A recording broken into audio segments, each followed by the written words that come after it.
Hello, everybody, and welcome to Behavior Bites Boosters. My name is Brad. And I am Mike, and we're also joined by our producer, Aaron, who's behind the camera. Hello.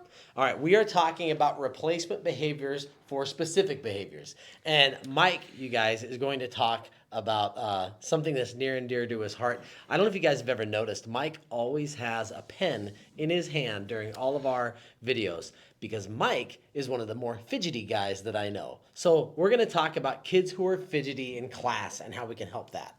Yeah, and just some background, and some of you that do know me are going to understand this. I am a pen clicking guy, and I like these G2 pens, but I work with certain folks that they find it highly distracting. And students that are pen clickers or pen tappers, that can be really distracting for some students and for certain teachers. It infuriates me. Yeah, you're one of those? And I don't like it. So what I had to do, and I'm a moderately well-functioning adult, so I needed to come up with something, a replacement behavior for myself. So I started making these heavy wooden pens that have these magnetic lids that I can fidget with, and it's not distracting. It still looks, appropriate for, a professional to be using. And it was a way for me to come up with a replacement behavior for myself.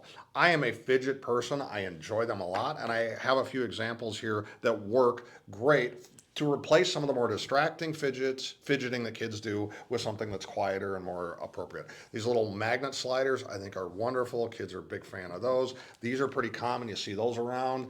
I like that. This is one of my new favorite fidgets ever. Ooh. And it's got our Behavior Bites logo on it. So I think this is cool as heck. And it's filled with clay. It's not distracting, and it has a real sensory bit to it. So other things that can also work as replacement behaviors for us fidgety type people might be doodling, like doodling in the margins of your paper or something like that. Sometimes you'll get those worksheets that have kids doodle on them. That's okay if it's meeting that need of movement that kids really need. So, do you have other thoughts on that, Brian? All right, listen, we're going to beat this drum all the time. Individualize it, right? Yeah. Do what works best for your students. The other thing is, I don't want you guys to think that we're sitting here saying you have to go out and buy a bunch of fidgets. For one thing, I'm actually tend to be a bit of a fun hater when it comes to fidgets because I don't want my students to always hear this.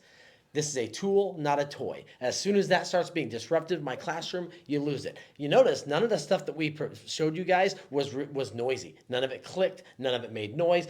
Not a lot of real flashy colors. It's stuff that can be discreet, look sort of normal in a regular classroom, and not disrupt the learning. So individualize it. Use stuff that is not disruptive. I mean, I use a lot of Velcro for fidgety kids. Put Velcro on the inside of their plastic chairs so they can rub kind of the scratchy and the fuzzy, right?